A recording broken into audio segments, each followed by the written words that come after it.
in childhood. Welcome to the Prisoner to Painter podcast, stories of inspiration, where we talk about mental health, addiction, religion, becoming a business owner and self-sufficient, for what, when, where, and why.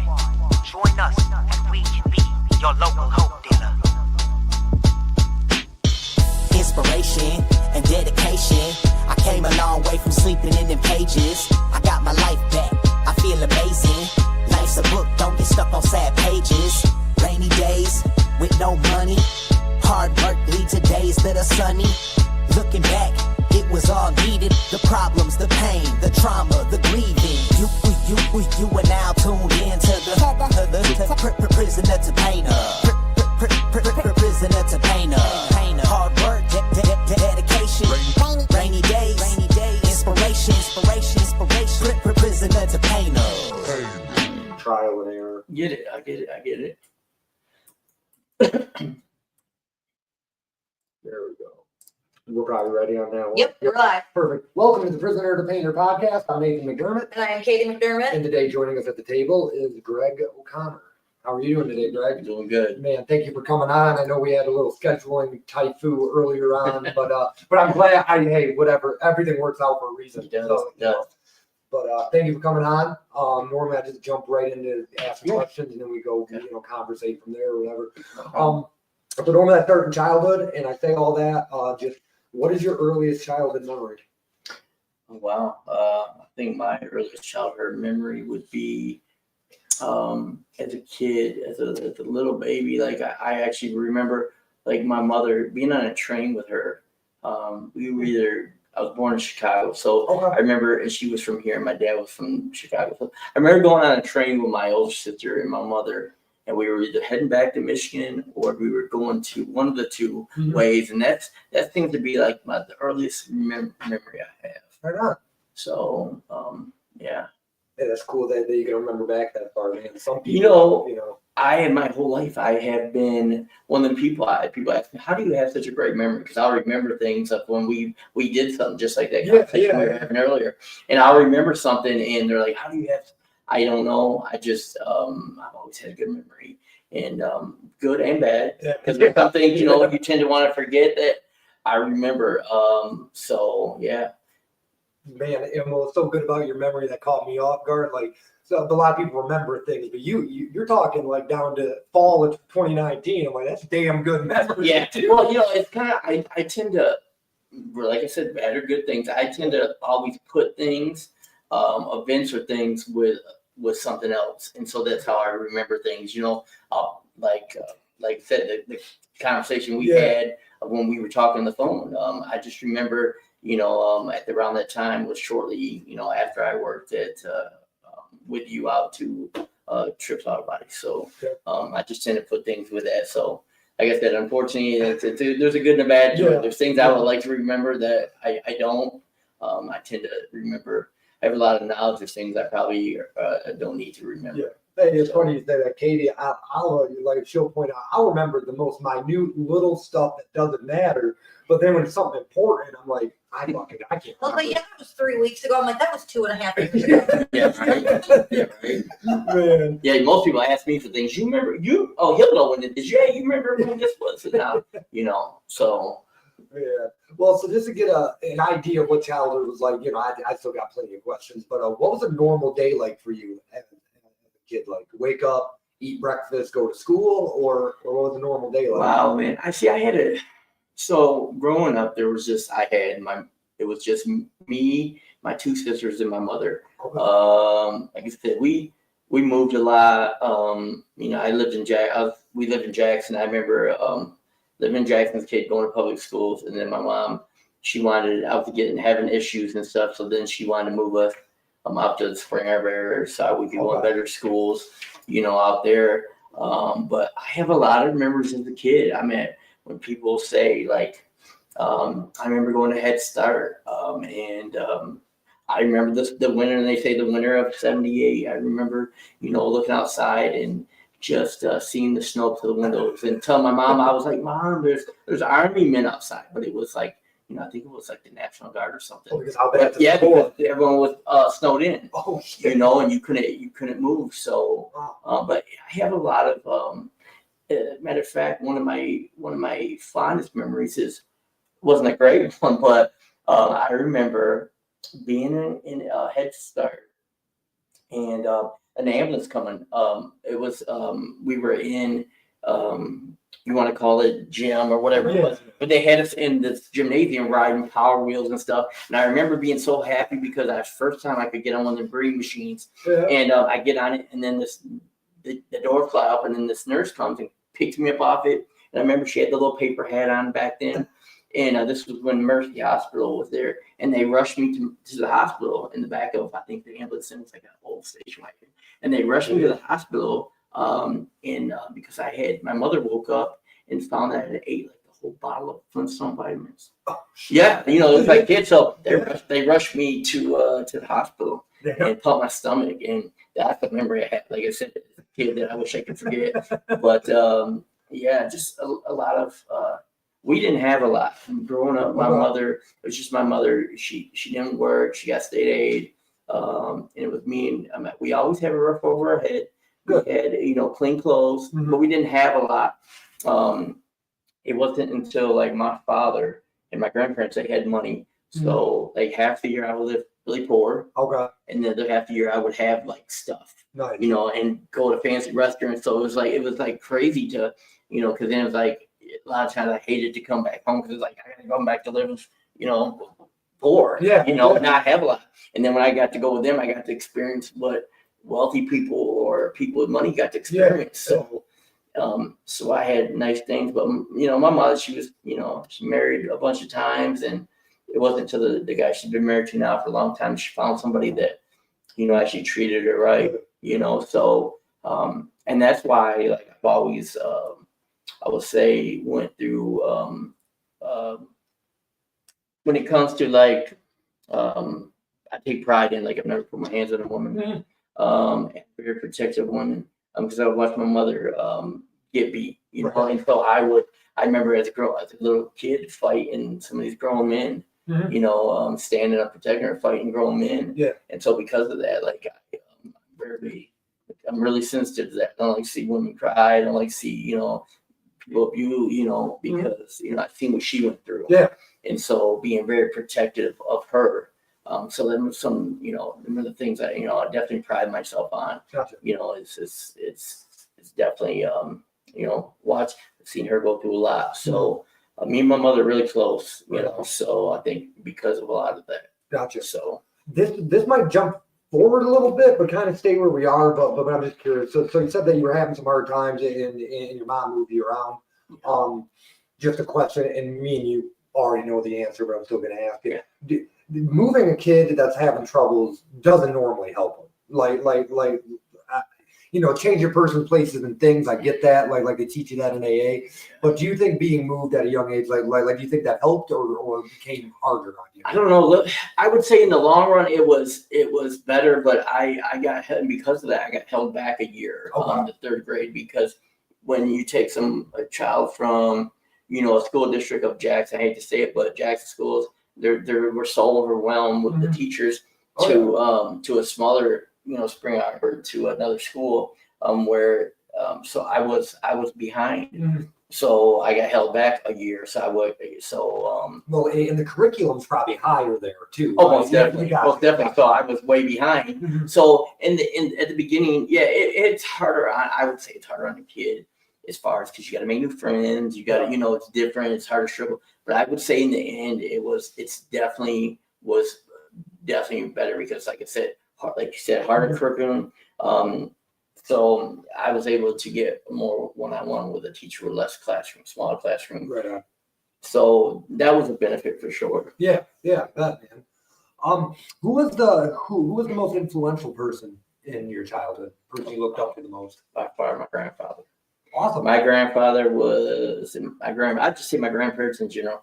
My grandfather was like my father. My father was out of the picture, so he kind of stepped in and became, basically my father when it comes, to it. So that taught me, up until he passed, which kind of it's my whole turning point in life Mhm. when he passed. Up until 1991 when he passed, my life, I was a kid that I went to school. I didn't get in trouble. Okay. Never juvenile, never had no trouble. Went to, played sports, got good grades.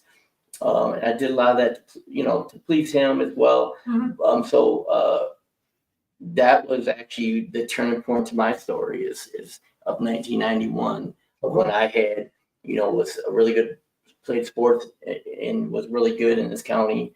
I remember the month before he died being interviewed by the radio station here in town because I was like the athlete of the week and had scored like a bunch of points against another high school. So I was really good in sports. So, Heck yeah. and I remember that was a turning point in my life was when he passed away Okay. because he was kind of like everything to me.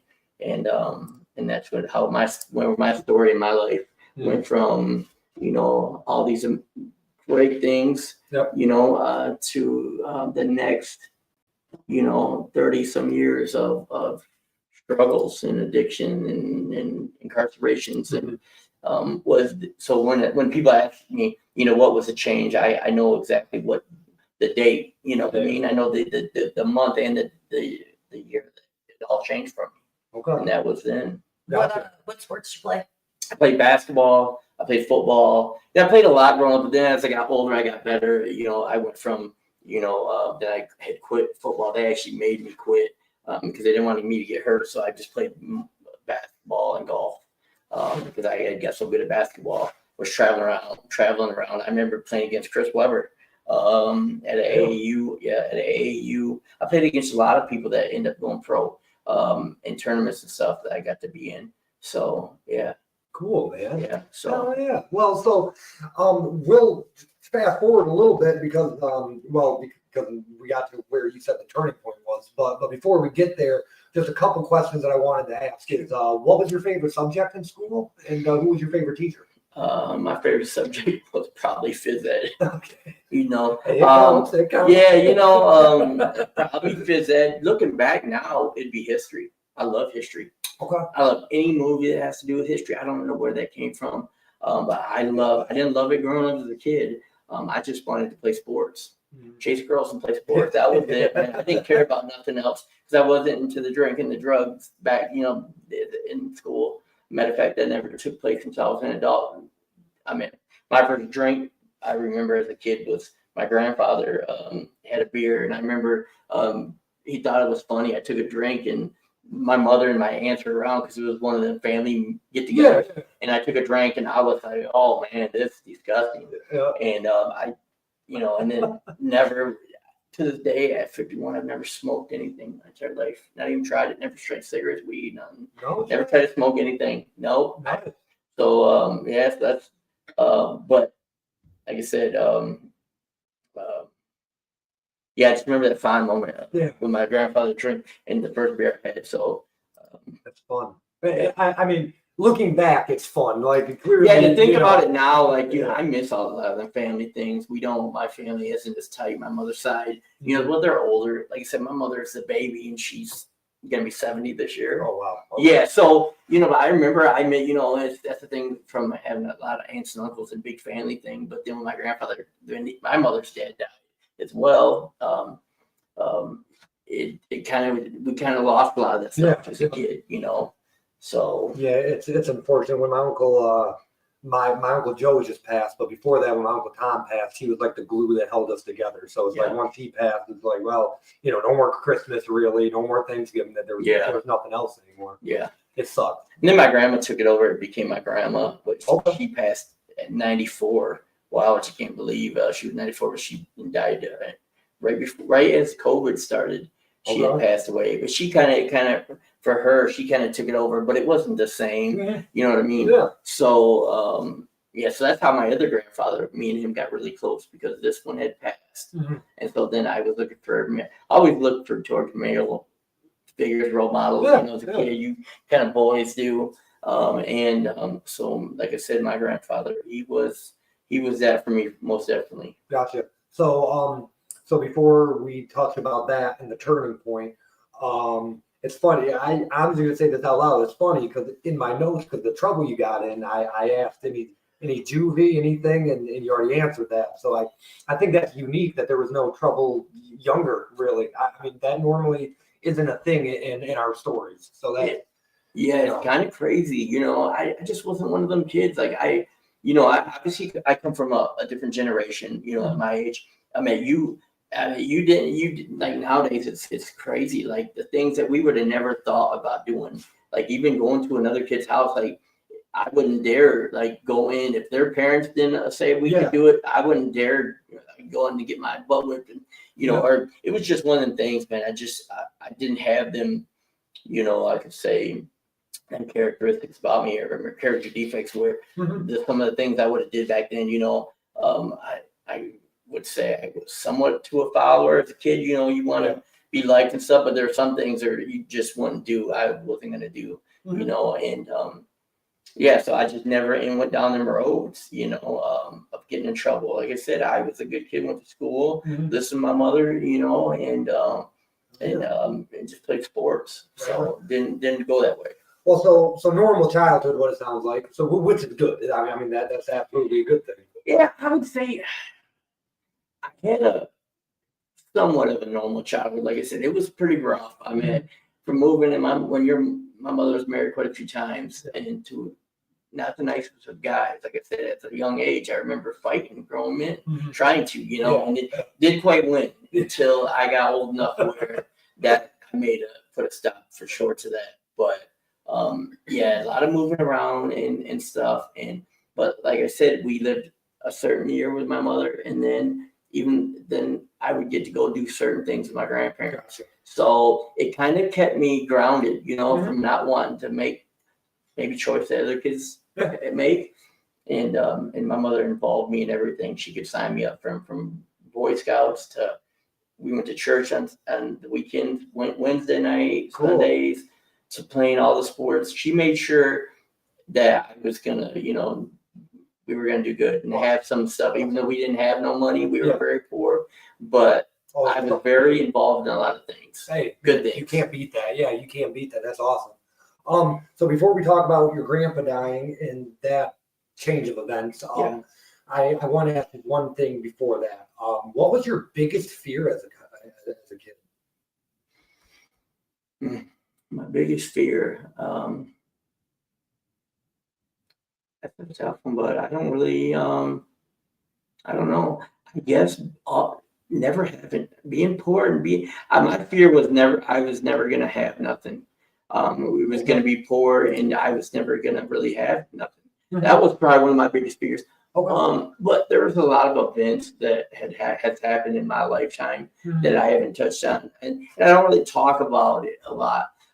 Things that have affected my family. Something that happened to one of my older sisters, where she was. I know she has moved past and worked through in her life, but she was kidnapped as a kid. Oh, jeez. Yeah, by a family friend, and it was a pretty big thing. And I've been really close to my sisters, both of them. I have older sister and a half sister, basically my sister. Yeah. And so I've been really close. Maybe closer to them now, but I remember when that happened to her, man, that affected my family. And for a long time, to even be around her was hard. But it's just like when that happened, that changed a lot in my family. So I guess that would be another thing I was afraid, of something happening to my mother, to one of my sisters or something after something like that happens. So I'd say for the most part that, and just not having nothing, I thought I'm always going to be poor and never have nothing. Well, that had to be traumatizing for you. Like, I mean, I know for her clearly, but even for you as a kid in the household, it was for a long time. I felt guilt about it because how it happened. The person that did it was a family friend, and my parents. He had just had a new child that day, so my parents were visiting his wife. Oh, geez. Yeah, and so the reason I felt guilt because when he showed up to our house, he had asked. He wanted someone to drive him home, supposedly. Yeah. And so I tried to be the one. Yeah. But knowing the whole time now that that wasn't his thought. Yeah, it wasn't even in the he had plan. another plan. Yeah. But for a long time, I felt guilty because I feel like I should have stopped it or something, you know. And so, yeah, it was kind of rough for quite a long time. Not only on her, but on our family as a whole. So, It sounds like she had good support though, like from you at least. So I'm assuming your family. yeah, supported as you well. know what, it's crazy how, you know, how somebody could go through that and then have this, and then now that it affect her and have an amazing life that she Yeah. has now. You know, she has an amazing career and kids and my nephews and life, and didn't let that affect her as far as that. You know, I'm like the only one in my family besides my father that I know of. Well, I have a brother too that has dealt with substance abuse Gotcha. and stuff, but she never did. And I give her all the props in the world to go through something like that and to come out the other side strong. You could have went either way there, no kidding. Very much. Yeah. So Damn. Well, so I guess just sorry, let me reword. So your grandpa died in 1991, and you say that was the turning point for you. Do you care to just share a little bit for like about that time? yeah, Because I don't really know what to ask. Yeah, I get it. Well, so when I say term, so like I said, I never got in trouble. Was a good kid in school, played sports. Yep. And a lot of it was to make him proud. My grandparents proud. And something I didn't say was he died in January. His wife, my grandmother, died in July. They died 6 months apart. So, and when that happened, I just felt like I had lost the people that cared the most about me in this world. And so I started doing everything. Looking back, and knowing that I think I was just hurt. You know, why did this happen? You know, at the time I was just becoming a man. I think I was 17. Okay. Just trying to come into and he taught me everything. So I didn't have nobody now I felt or they cared about me or whatever. So, at that point, I decided to give up on everything. So I mean, simple things I hate to say, but it's like things that he would have not liked, like the earrings, the tattoos. Yep. I started rebelling and doing them things, and just doing it. I look back and I even dropped out of school, and I had a lot of basketball scholarships that were offered and letters I was starting to get, and then I end up I got caught drinking at a school function my senior year, because right after he died, I moved to Chicago for a year to be with my daddy, to live with him, and that did not work. No. We butted heads. We were so much alike, and so then I decided to move back and got caught drinking and got kicked off the team and suspended from school. So I just said, you know what?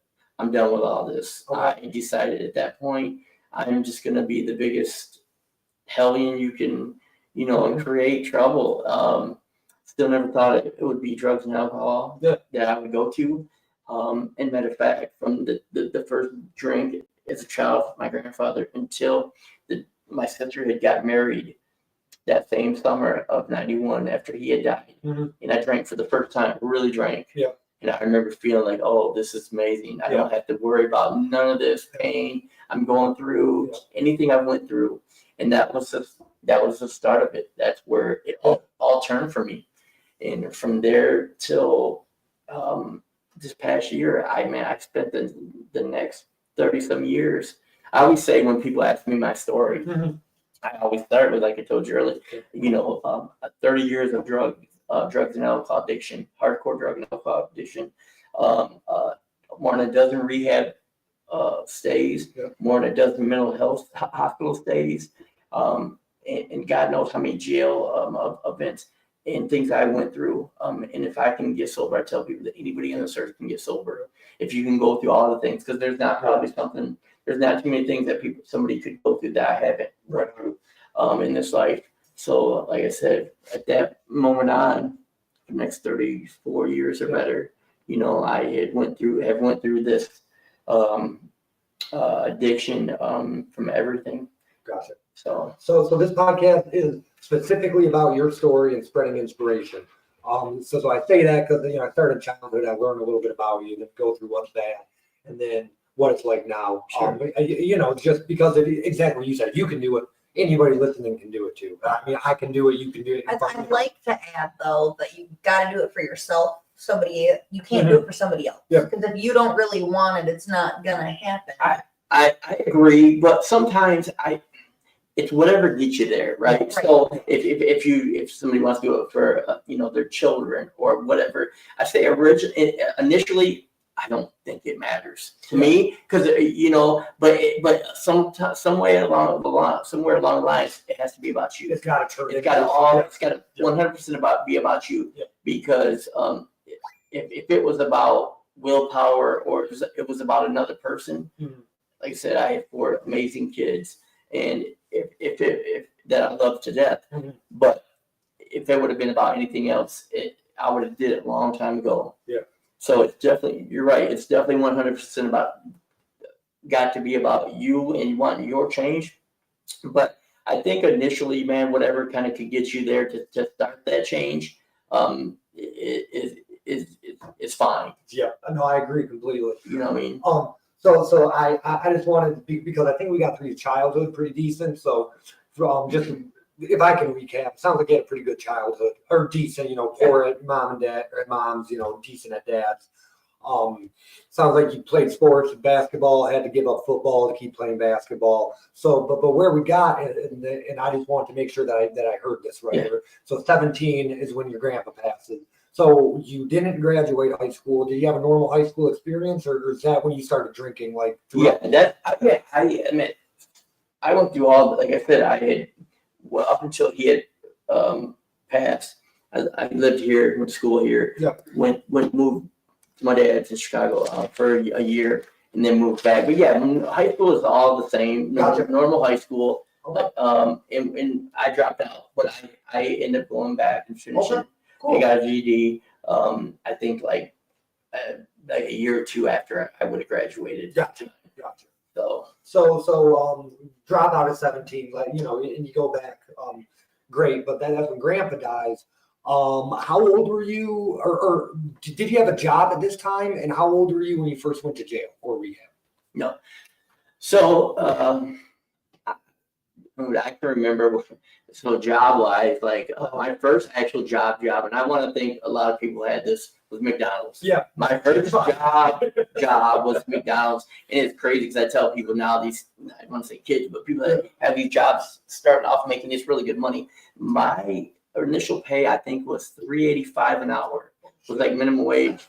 Yeah, I'd work 2 weeks. I'd get a check for like $160. I thought I was doing big things. Obviously things were cheaper than, gas. It's like 90 cents or whatever. But I worked at McDonald's. But before that, I had my own, I did a paper route. I had my own little lawn business back as a teenager. Cool. Going around, mowing people's lawns, getting money. Yeah. But my first job where I was at, was McDonald's at 16. Okay. I went and got a job at McDonald's. And then after that, I don't even know what my next job was after that. But that's why I initially started working. Right. And then as far as like the first time I never remember getting arrested. Was when I lived with my dad. So like I said, I decided I was going to go. When I moved with him, I started hanging with the crowd. I really wasn't drinking much then. Drinking here and there, but I was hanging with some guys definitely doing things. I remember the first time we robbed a place. We robbed a store and got away with it. And then I just remember doing all kinds of robberies and things. And then we had my first arrest was we had went to a mall and we had basically shoplifted. We ran out the mall and my one friend, he assaulted the security guard really bad. And I remember the guy that we got arrested with, they had went to his house because they had seen his license plate. And then we were calling him like, you better not say nothing, type thing. But he turned on us, obviously, and they ended up dropping everything. We gave everything back. Right on. And that was like the first time I ever dealt with any, like getting arrested. And then after that, it didn't start until like the following year. So that would have been like 92. So then 1993 comes along, and You're about 20 then, right? right, Roughly. yeah, roughly about then. Okay. And I get arrested again. And it was for, I don't even remember, something to do with my license plate. And I had a gun in the car, but the officer, man, I wish back then they would have been harder on me. Yeah. But he was like, he didn't want me to know I didn't have a record. He was like, you're a good kid. You don't need to be going down this way. So I remember taking the gun and I never seen it again, like disposing of it. And I didn't get charged. Nice. Yeah. Well, But nice, but yeah. yeah, but then it just led to, well, I can get away with things. Mhm. So, Yeah. like I said, then it started from there. I mean, I went in, getting locked up in jail. And so how the best for me to explain is the 90s were all jail. Okay. Like the whole 90s were jail. And then from the 2000s were prison. I mean, so then I spent, but that's how it slowly, everything when I look back, it was like I'd get away with something, and it would just, like, the crimes were getting more and more, and at the time I'm the addiction, from at that time I was just drinking, did no drugs. 1996 comes along, and that was the first time that I had ever did any drugs. Okay. And the crazy part, just want to pop back. Yeah. If you would have told anybody that I went to school with, or you would have told me back then that I would have been in prison as many times as I had, I would have had been a drug addict or an alcoholic, or some of the things I went through. There's still people today that don't know that I run into, and it's crazy because you would have never thought I would have went down any of the roads. You couldn't have told me that a person. I always thought I would have this great life and have a great job and a family. And to look back and to know that I went this route, and it is, to me, it still baffles me today. So yeah, I mean, one thing you said there about wishing the cop maybe would have got you in more trouble. It's like kind of the same thing happened to me. I get my first DUI, I get a bond. I get a second DUI in the same month. I get a bond. I get a third DUI in the same month. I get a bond, and I'm like, I know it's not them. It's me. Clearly, I'm the problem, but it's like no repercussions ever. I just kept getting in trouble until it all came to a head. What's crazy is now people have, I don't want to say they got it made, but the system now, to me, there was no drug courts back then. I never got opportunities to do anything. There was no going to rehabs. There was no, back then, you either went to jail or prison. That was the options people had. And unfortunately, I never had alternatives. I was never given, I think the first time I went to even treatment in 2002 was my choice. It wasn't the court. The courts there was no alternative like there is today. Like, they try to keep people out of jail and prison. With all these, they give you so many chances. Back then, I didn't get them chances. It was lock me up. And I think it made me more angry at the world. It made me more resentful, and it made me it just put me in a deeper hole that I just kept, and to the point where I just at one point just said, you know what, I'm just never going to get out of this. I told myself I'm never going to get out of this. I'm probably going to die doing this. And at that point, I didn't care. Like, I really, it didn't matter what I did, what crime I committed. I was all in. So 1996, I reword it just so you know I'm listening, because this is important to me. This is really important to me. So 1996 is the first time you did drugs. Do you mind if I ask what drugs you were addicted to? Just powder cocaine. Powder cocaine, right on. Yeah, that's a hard one. Yeah, it was crazy because for someone that's never smoked or usually drugs kind of like work their way up, right? People drink a little bit, and they smoke a cigarette or something, and then they smoke some weed, and there's kind of like, there's almost a pattern for most people. For sure. But for me to just go from 0 to 100, from drinking right to cocaine, nothing in between, and I still think to this day, like, if I hadn't been drinking that night, I would have never done it. And I remember a boss of mine, And one of my closest buddies had went out and hung out. I had introduced him before, and they had went and hung out. And I remember my buddy called me the next day. He said, "Man, you can't believe I hung out with Travis last night, and man, we were doing coke." And I was like, looking at him like, "What?" Like, wow, but that's a little past what I do. I just drink. Yeah. And I remember like a week later being at his house in his basement and drinking. And I just remember them going off and coming back, going off. And so I'm curious to see what they're doing. And next thing I know, I was offered to me the first time I said no. The second time I said no. But the more I drank, the more I was like, by about the third or fourth time, I was like, I don't even care. If it kills me, whatever, I had all these ideas of what it would do. And I remember like it was yesterday. I did, I think, a line of that stuff. And I remember feeling like that. I felt like I had just found the greatest thing in the world. Like at that moment, like nothing mattered. It numbed me. And I thought, wow, this is it. I found my new love. This is what, thinking now, looking forward to now, man, that was like one of the worst days of my life. Oh man, because it really did send me down a really bad road of addiction. I've probably struggled with that for the next almost 20 years. Fucking drinking does that to me. If I put booze in my body, I'll do damn near anything you put on the table. But if there's no beer in me, so that's why when I quit drinking, everything else kind of just knocked himself out, because if I'm not drinking, I'm not going to do cocaine. If I'm not drinking, I'm probably not going to do all this shit. Most definitely. Yeah, I can relate. Every crime I've ever committed was directly or indirectly to drugs and alcohol. Most definitely, 100%. It took me a long time to see that.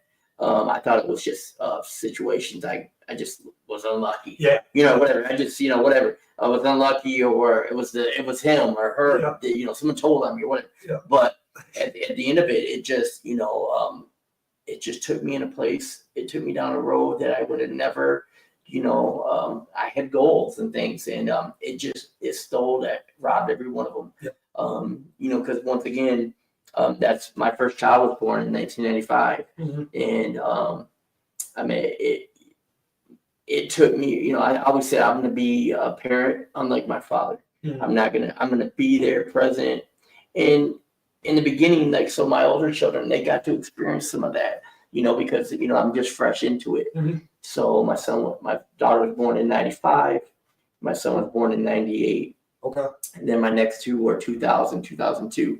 But so along that period is when it went from, just weekends and fun to now it's starting to be, I'm still not noticing at that point, like, I'm addicted to it. I thought anytime I could stop, I'm just doing this because I'm like, I want to, I'm a father and I got to, this is hard, or I got to work and pay these bills and, and help my ex. Thank God for her. I got two great, both my kids' moms, both women are amazing women. I thank them every day because if it wasn't, I couldn't hold it together, and they did, because my kids, would have had even, they had a pretty good life, and turned out amazing human beings. But, when I think it's also, like I said, back then, if they'd have been harder on me, I think also them being good women helped me to fuel my addiction, because I could, I could blow my paycheck and they would still cover things. I could do things. They kind of, in a way, enabled me, because I'm like, okay, my kids are not missing out on anything. They're still getting everything they need. So it allowed me to fuel my addiction, because I think if it would have been bare on me, I wouldn't have let my kids suffer, without things. But because they had things, that allowed me to fuel, to keep, well, I can use my paycheck for this. And I cannot pay for this or something, so I give a lot of credit to them two women. In my family, I have a great family. Then, that would step in when I wasn't, so. Awesome, man. Well, just a couple, because I don't know how it's set up. With it's fine, but so when was the first time that you went to prison, and who sentenced you? So the first time, so once again, when I say the 2000s were, they were all, like I said, on probation. I look back and I went 25 years on paper. Okay. Because I either was on prison or parole. I went from probations and jails to prison and probation and parole. So for 25 years, I could never get myself off paper. I would literally, before I literally would have 5 years probation, and before I could get off that 5th year, I would catch another case. Yeah. And when I look back from, 1993, I think until 2009, I went all that years, never always having to pee in a cup for somebody, report or something. And it became normal to me to do that. Looking back, which is crazy. But so the first time I went to prison, I caught a drunk driver. Okay. Yeah, a third offense and some other things were involved. And Judge Grant sends me to prison. I was curious. And and I had him for a decade on multiple cases. And I remember, I'll never forget the day I got sentenced. I was married. My mother and my wife were in the courtroom. And I remember when they led me in, I looked over at my mother and my wife, and they were crying. And I thought, what are you crying for? I hadn't even made it up there yet. Not knowing that they knew from the people in front of me that with the same type of stuff that we're going. Mhm. So they knew I was going. Yeah. So, unfortunately, he sentenced me. He told me at the time, he's like, I had you for 10 years on my books, and and you just seem not that you're continuing to go. And so that was it. He sent me to prison, and how long did he send you for? 5 years? no, I think at the time I got just over 3 years, maybe. Okay. At that time, at that one. And it's kind of funny because not funny, but I look back and once again, I remember the first time I went to prison, scared as hell. Mhm. I was scared. I didn't want to say it, but I was frightened because I'm like, now I'm into the big leagues now, And once again, I found a way to, when I got out of prison, of course, I went in and my wife had left me. And while I was in there and stuff, and once again, my family was there to help. And I remember we came home big. I never lifted weights. I was like 130, I think, when I went into prison. I came out like 240. Huge. I couldn't imagine you small now. Yeah, right. And so it was kind of crazy. But once again, I get into prison, and I'm one of the people I've learned that I could survive anything because I adapt. Mm-hmm. And even though I was kind of frightened of how this was going to work, I remember going in there, and I would hear stories of things. And then I get in there, and I'm like, wow, this is prison. Like, you eat back then. You ate amazing. It was like going to old country buffet. It was a buffet, things set up. It was. I played sports. I worked out. I watched. We get to watch movies. Have my own TV.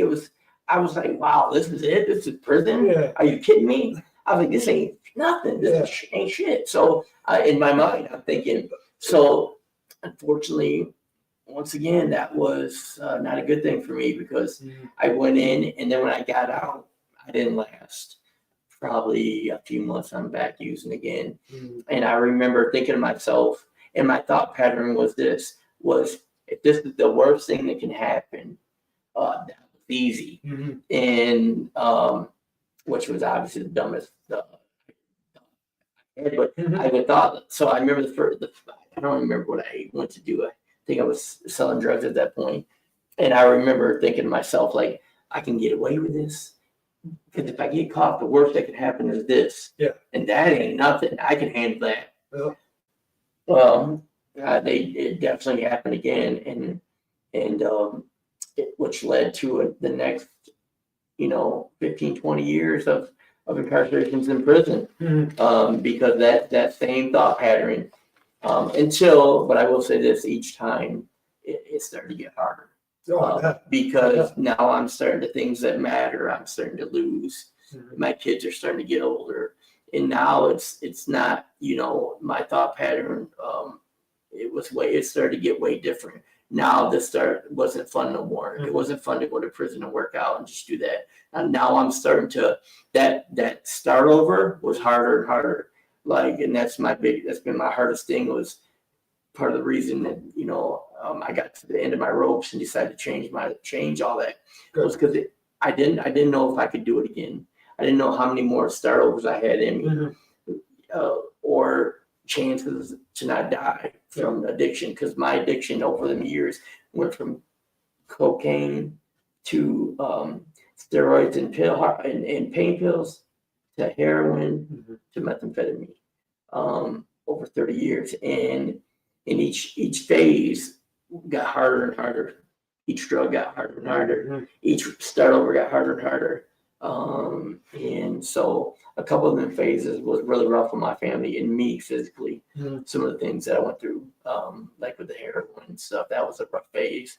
That was the deadly phase. And until I finally, the day before my birthday in 2016, I had overdosed and came to in the hospital, and it was fentanyl. I guess I got, and it was I just remember that year. A lot of people died of heroin because of fentanyl was in that 2016.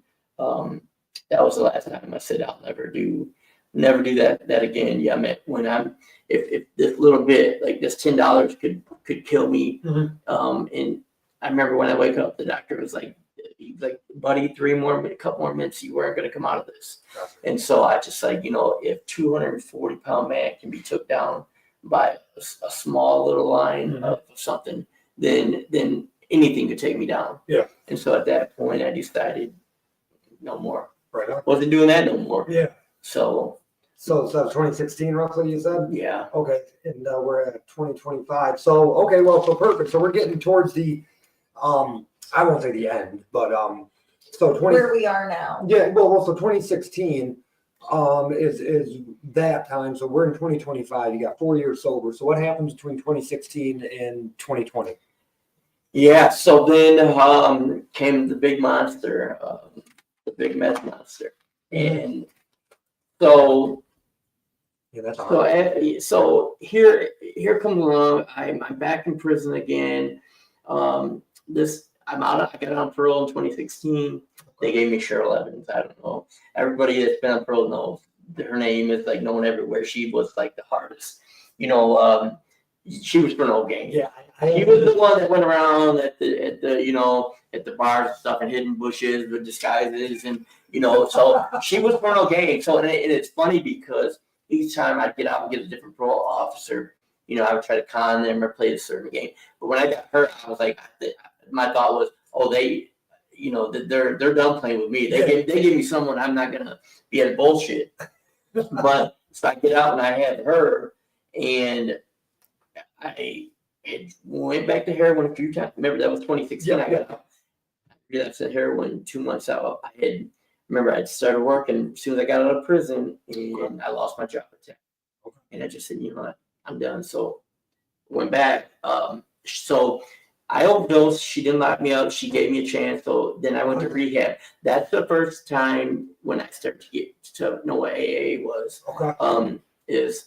I went, my family was like, look, you need to get some help. So I went to Washington Way.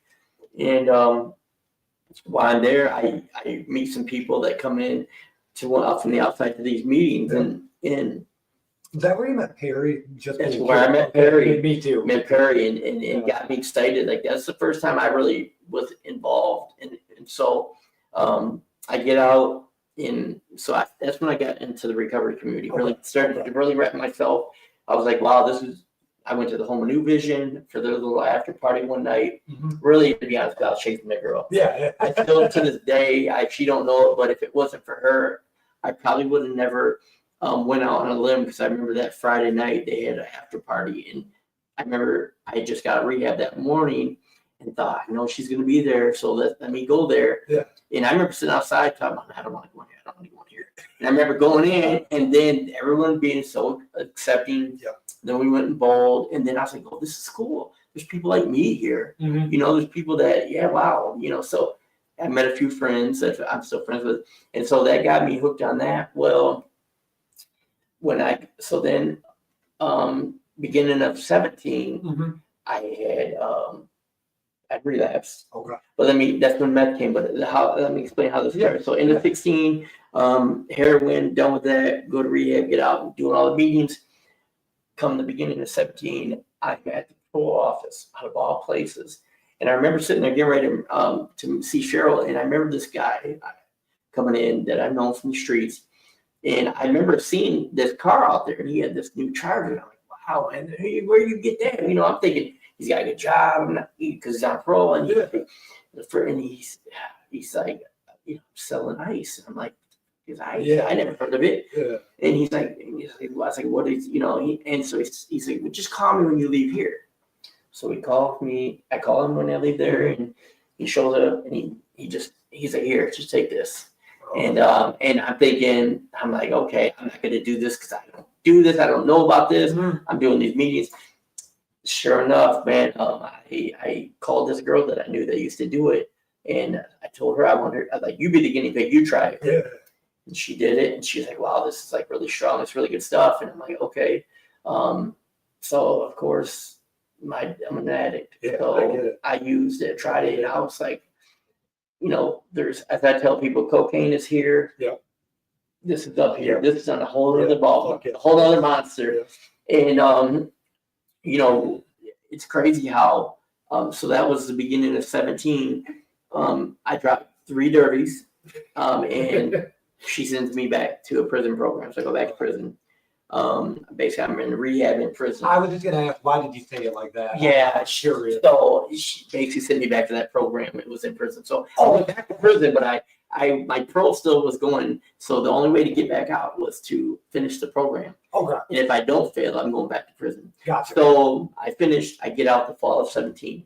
Now, when I told you earlier, like each time, like I honestly, looking back, every time I got out of prison, I had good intentions. Mm-hmm. I 100% had good intentions to never use and to get my life. But the problem is if I didn't know how to keep from doing that, I just felt my willpower. I'm going to just not do it, right? Mm-hmm. Yeah, right. Like that's going to work. So and at this time, I'm like, this is my last time. I'm going to find it. I want a relationship. I want something meaningful. Mm-hmm. I get out, I meet this woman, love of my life, man. I tell you what, to this day, awesome. I had, I'm going to meetings. I'm sober. I got the job out there. So I seen you. I get this job out there, trips. I meet her. We know each other from school, and I just thought, man, I found it. I found everything I've ever wanted, man. She was, I didn't, and it's funny because in school I was like, she was younger than me. She was actually my younger sister's in grade, and I never was like, But then she walked in, and we had talked online, and we decided to go meet at a coffee shop. And I remember just being like, wow, when she walked in, like, where have you been? Mm-hmm. And at that point, I kind of told her about my addiction, but not really. Just kind of played off it, I drank her. Yeah. So, and New Year's Eve comes around, and now that same drug dealer that started me on it. That night we decided to go to the casino, and I remember we're pulling into the gas station, and before I could come out, there he was, and I'm like, oh, no big deal. Hey, how you doing with it? And I remember him giving me a hand clap, and I was like, oh, I could feel something in my hand. And I looked, and I was like, oh my God. And I just remember putting it in my pocket and thought, no big deal. Looking back, we should have thrown it away. Yeah. But I put it in my pocket, like I told her, she didn't see what was going on. And so we get in the car, and I remember it being like the best and worst day of my life because we went to the casino, but the whole time I'm with her, I could not do nothing but think about this drug. Yeah. And on the way home, we became Facebook official, type thing. It's like, I feel like, man, life is so great. Yeah. Until I'm up for 2 or 3 days, and she's looking at me like, what are you on? Yeah. And that's when it started to snowball for me. Mm-hmm. From that point on until I got sober in 2021, it was like what cocaine couldn't do in 20 years, meth did in less than 4. Yeah. I know at the time it was only, I'd only used it a couple times. So I can't say 40 years. It was only a couple years at that time. So that monster that I opened up was something that, I didn't know what I was getting into. And it really drove me physically, mentally more than anything. And it's crazy how the news and stuff talks about all this fentanyl. If fentanyl will kill you, but meth is going to destroy you mentally. It's going to drag you to a long death. You're not probably, unless you get fentanyl, and you're going to end up with nothing. And probably psychosis, if not anything else, paranoid. I mean, it took me to places to this day that I can't believe my mind even went to things I thought I'd seen or did, or was accusing her. And eventually, she had enough. And I decided, you know what, I'm going to move to Tennessee, be with my father. I hadn't seen him in like 23 years. So I decided to go be with him and try to make things better. That drug's crazy, man. Like, dude, I'm telling you, that fucking. I despise the people that sell into it because it really it destroys the person from the inside. It takes everything from you. Unlike heroin, some of them, it's just going to kill you fast, right? That is going to drain everything from you. Every person you love, it's going to drain you as a person mentally. I'm sure it's the damage to my brain. I'm sure by far. Even in the few years I've done it, but it really did a number on me, and it took her away from me, and looking back, I'm glad that in a way it did, because it finally took something, if my kids, were still around, but it took something that I loved away from me. And that's what it set me like, I don't want to do this. Until that kind of started towards the final conclusion of everything. But I tell you what, them few first years were really, it was some wild rides. But like, I went through some real, I lost a lot of friends and a lot of people that respected me, because when you're calling people saying crazy stuff at 2 a.m, and then people are like, "What's this guy on?" But because they didn't know I had the addiction, some of them. So it's definitely a monster. Well, so one thing I want to say, there's never enough time for these podcasts. So I apologize if we didn't get through all of your story. But secondly, so I'll invite you back on in the future so we can. But secondly, this is my favorite part of every story. So I just want to say that because I'm like, I never feel like I have enough time. I mean, ever. But now I can talk. But to me, this is the favorite part of the episode. Everything 2021 till now. This is what all the story is about. So 2021 we get sober. What goes from there? Yeah. So I'm going to tell you like this though, because I've got enough time to tell you how this happened, because this part of the story is actually something that could be made into a movie. How I got sober. I never believed in God. To me, God never. It never let me deter you from speaking. You could talk like. So I'm sorry if I said that. Well, what I was saying was that like the whole 5 prisons, 12. Like God, I wish I could have talked more about that. Yeah. But to me, the best part of the story is because this is the finale that. We'll just fast forward to COVID happens. I have lots of money and stuff, and I'm getting high every day. I got material things, and I bought this nice Jaguar, right? So that is a nice ride. not the one I got now. I had another one. That's what made me buy this one. So I get this car, and my addiction is just full blown, right? November. So I get picked up. I get arrested one time, I think in August. September, I guess, and I called for a drug charge. Okay. While I was on bond, on my birthday in October, I called the second one on my birthday. So I got 2 drug charges. I didn't go to court on the first. I get the second. And so, but that whole year of 21, I'm homeless. Okay. I'm living in and out of my car. Mm-hmm. I'm trying to keep my appearance up so nobody knows. I got the nice car, so maybe they won't know. I'm showering here or there. I'm couch surfing.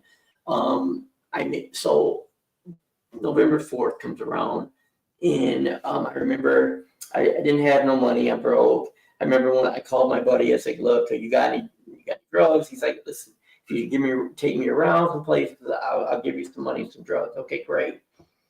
I go get that.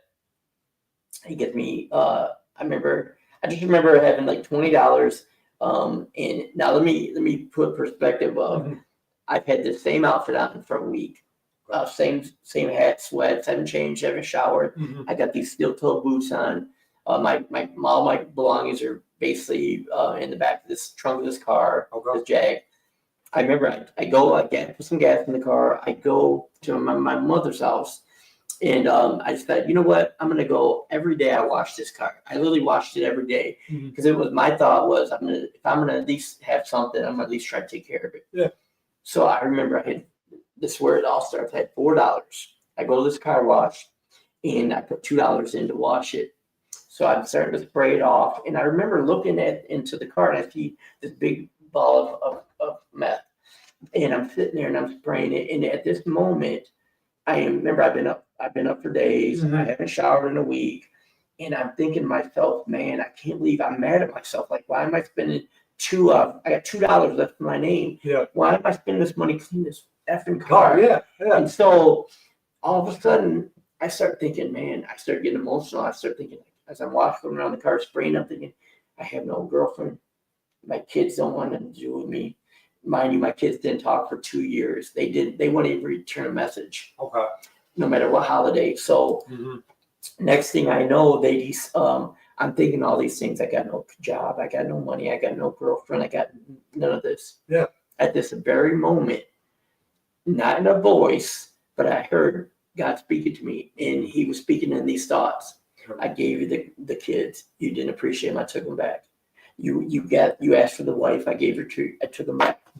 You asked for the jobs. I've given you many jobs. You took it back. Yep. But I gave you this car. I give these women and all this drugs because this is what you show your love to. I'm going to keep giving it to you until you're so sick of it. You don't want nothing else. You don't know. Yeah, it's like you don't want nothing until you're so sick of it that you realize that you want something better for your life and that I'm real. At this exact moment, I was like, oh my God, what am I thinking? Where is this coming from? I literally dropped the wand and went to sit in my car and I started bawling.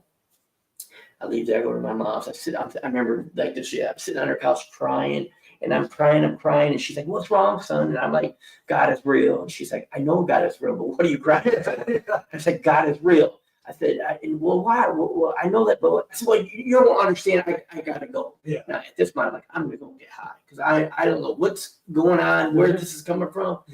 And so for the next, I'll kind of speed this up for the next. Oh, you're good. Probably 9 hours. Now, remember, the same dope dealer, the same drug I've been getting high on for 2 years. For the next 9 hours, I tried to do this drug, and it would not get me high. So at that time, I finally remember I put gas in my car. I remember pulling in front of my mother's house. It was 8 in, the sun's coming up, school bus are coming, maybe it's 7.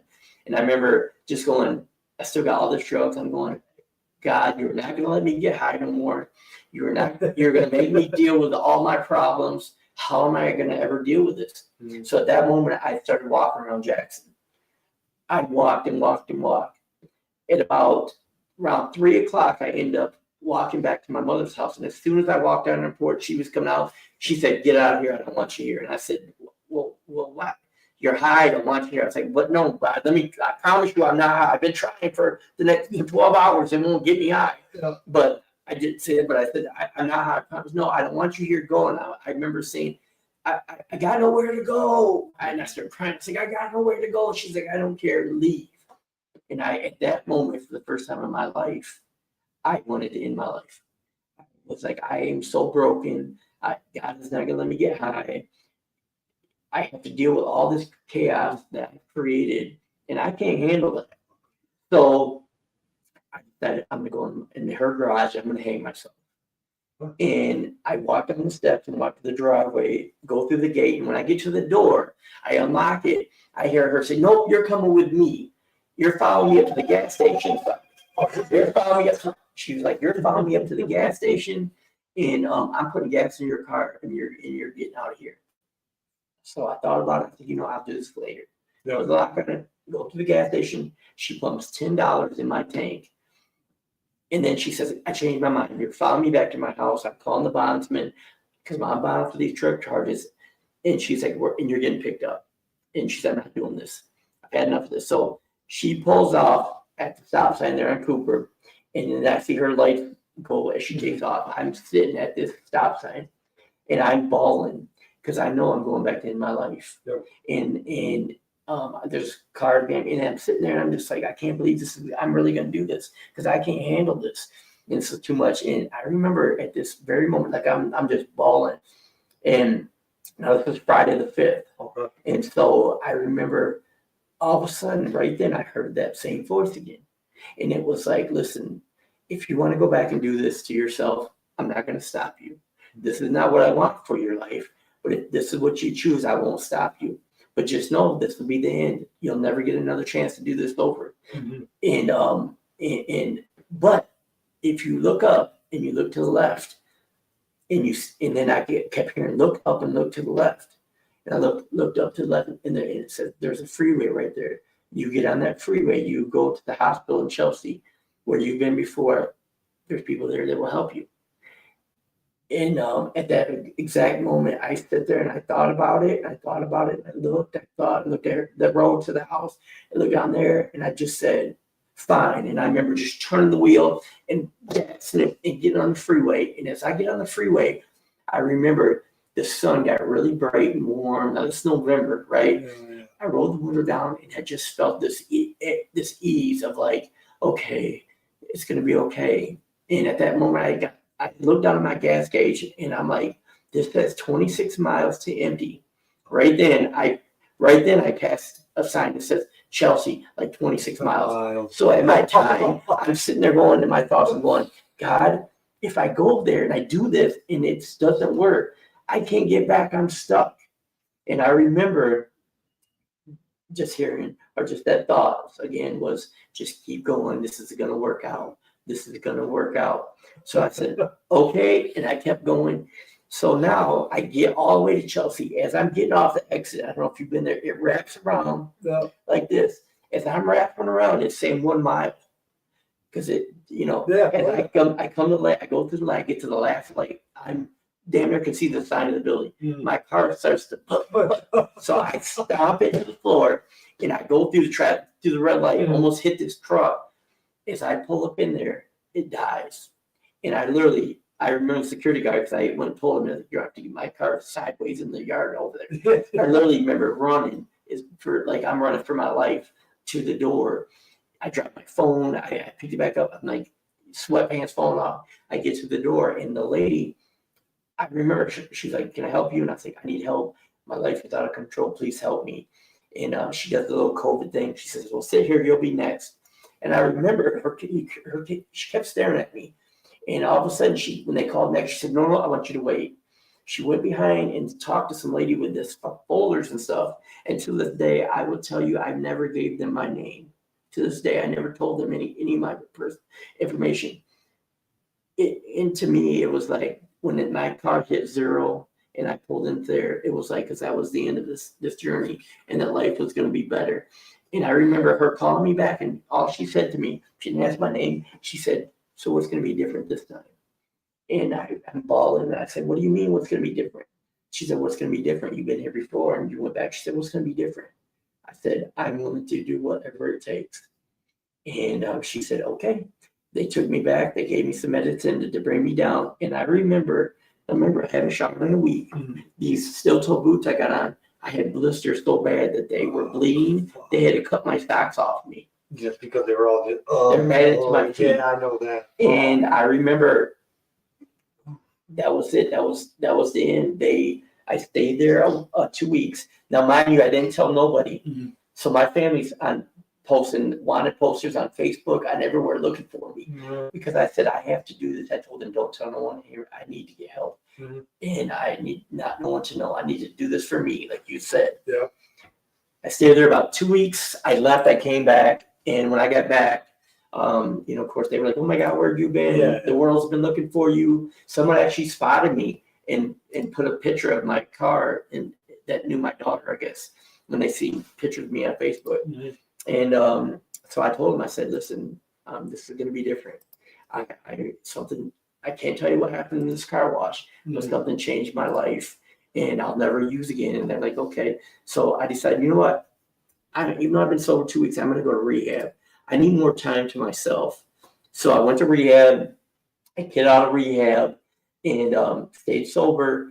And I decided I'm going to do everything they said. I go to meetings. I got a sponsor. I got a life coach. Like, I got a job. Like, I am doing amazing. I go in front of the judge on my first drug case in Hillsdale, and she's like, I don't care that you did all that. She was like, you've been in prison way too many times. She's like, I'm sending you back to the Department of Corrections. And everybody was looking like, wow, there's people in here that didn't do any of that. And I'm like, I'm being punished. I went and get my life together, and you still send me to prison? Yeah, what the fuck? You know, to this day, I still question why, you know, it doesn't make sense. I went and did all them changes on my own, and she still sends me. But, you know, in the end, I could have been bitter and said, you know what, F this, F all this recovery. But you know what? I went to prison. I became a Mason. I took every class I could. I said, I'm going to take, this is it. I'll never go again. I'm going to take advantage of the state's money. Hell yeah. And I got every certification I could. And then, like I said, I get out of prison. The day I got out, I got right back in AA. I didn't miss a beat. Awesome. They say, you know, when you get out of rehab or jail, if you go that day, then your success rate is super high. Yeah. So that's what I did. I went and wow, I couldn't tell you, Nate, I could tell you guys the most amazing life I have right now. Awesome. You know, in 18 months, I'm hoping to start the breaking ground on this new house I'm getting ready to build. Awesome. I was working for a short time at the Home of New Vision. Yep. I was a patient there in 21, so to give back. But financially, it was, you know, being part-time, it didn't work out. And then we kind of didn't see eye to eye on some things. So, you know, I went and found another job. But since I've been out of prison, like I said, I got off parole early for good behavior. Still sober to this day, 3.5 years later. I've actually this is the killer, the Department of Corrections and the city jail. My parole officer, I guess, was telling everybody about how well I've done. So they asked me to come speak at what I've already done one speaking engagement for them. I think it was about a month ago. Yeah, it's pretty crazy when the police department calls you, and I almost hung up on it because I see it say Jackson Police, and she's like, no, this isn't that. I'm like, I know I don't do nothing, but what? She's like, no, I'm actually calling to see if you would come. I've heard your name mentioned, and you would be a good person to come speak and share your story of strength and hope with some of these guys, and to share, give back. And so that's what I'm about now. I'm about helping give back and try to help these guys, because to me, what better person would be the person that's went through it, you know what I mean? Yeah. And I had a lot of these guys that would come through the Home New Vision that were struggling homeless, and I tell them my story. Look, I'm driving this nice car, and I got this new Jaguar. I got a job, you know, I'm sober. My kids are in my life. You know, my grandkids I got now. I got amazing life, and it's all due to you know, recovery and changing. But like you said earlier, I had to want it for myself. I had to do the work. It wasn't easy. There was a lot of tears, a lot of pain. But you know what? The life I have now, if you would have told me years ago I would have had this, I would have got sober long before. But I would have never thought I could achieve anything. Yep. You know, I just thought I'm going to go through this, and yeah, I might be clean, but I ain't going to have a house or a wife or none of that. And right now, like I said, I had just went on this retreat last week, and I got invited to, which was life changing as well. So my story keeps getting better, and I just keep going. I just keep doing it. Everyone's like, well, you know, some people have, well, you know, what did you do? I just do every day what I did yesterday. That's it. I don't have no magical pill to give you. Yeah. I can just tell you what I went through, what I did, and what I do daily. And I just get up. I thank God every day, and I just keep doing the right thing. Oh yeah. And that's it. And it gets better every day. And for the first time, I actually have goals. Good stuff. That I'm looking forward to you know, to doing. Yeah. And so the story's I'm just on another chapter. That's Perfect. it. And this chapter is so far, man, it's amazing. Perfect, man. Yeah. Well, so I got my wrap-up questions. I do want to invite you back on. We can figure that out and maybe talk a little bit more. I wanted to ask more about the middle part, but that's not the main part of the story. I mean, the main part's the end of it. So, but I had a great time. Thank you for coming on. I got two things for you. One's going to be a re-gift, but I thought of you and you gave me 4 of them. And then another one is a gift card that I give out at the end of every episode. But I want to ask you, my only wrap-up question is, what is your definition of success? Oh, wow. Success for me is just never giving up. That's it. No matter what you go through, everybody's going to go through. And I have a buddy that I've been friends with now for a while that I'm an A with, and he always says, the storms are going to come. Shit's going to happen. People are going to die. People are going to disappoint you. You just don't got to drink or use over it. And that's it. And success is just never giving up.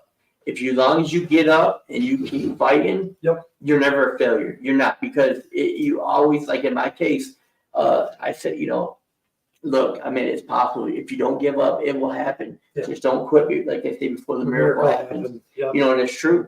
And so that's my definition. Just don't give up. Don't give up. Don't give up. If there was one word to describe your entire story from start to finish to where we are now, what would it be? One word. Redemption. I like that. Awesome. So, Greg, thank you for coming on. I really appreciate it. Would you do that for me? So the first thing I want to present you was from yesterday or Friday's podcast. Jeremy Tripp works for One Voice United, which is uniting correctional officers, but with correction like prisoners, because pretty much their lives overlap. Yeah. So what's good for the prisoner is also good for the guard. What's good for the guard is also good for the prisoner. That's it. So they hand out these coins to legislatures. Wow. And I just Thank figured, yes, sir. And then the other thing is I give out a gift card. I try to do local. Sometimes it just doesn't work out. But this episode, I got Little Caesars, $25. And then I just wrote a little bit about them. Headquartered in Detroit, Michigan, Little Caesars was founded by Mike and Marion Litt in 1959 as a single family owned store. Today, Little Caesars is the 3rd largest pizza chain in the world. Cool. And then if you would, Sign the table. Sign the table. paint markers, so it might be a little. Yeah, you might have to dab it first here. We're gonna do this. I just put G. That's everyone calling me G or whatever, big G. So yes, I thank you guys for letting me come on. Thank you, dude. Appreciate it. Like I said, the story get better. Maybe next time I come on, I have some more amazing things to tell you. And dude, but already going from just not going back to prison, to me, it's success. But now you're talking sober with a job and a car, kids in your life. I mean, fuck, the success is just stacking up there, dude. It is, and like I said, it's all different. All due to recovery. Well, I mean, if your story can help one person, then That's all that matters, really, is at the end of the day. And fuck, dude, you telling your story about getting sober, though, you fuck damn near had me in tears over all right, it, dude. this has been Prisoner to Painter. No, that was beautiful, man. Like,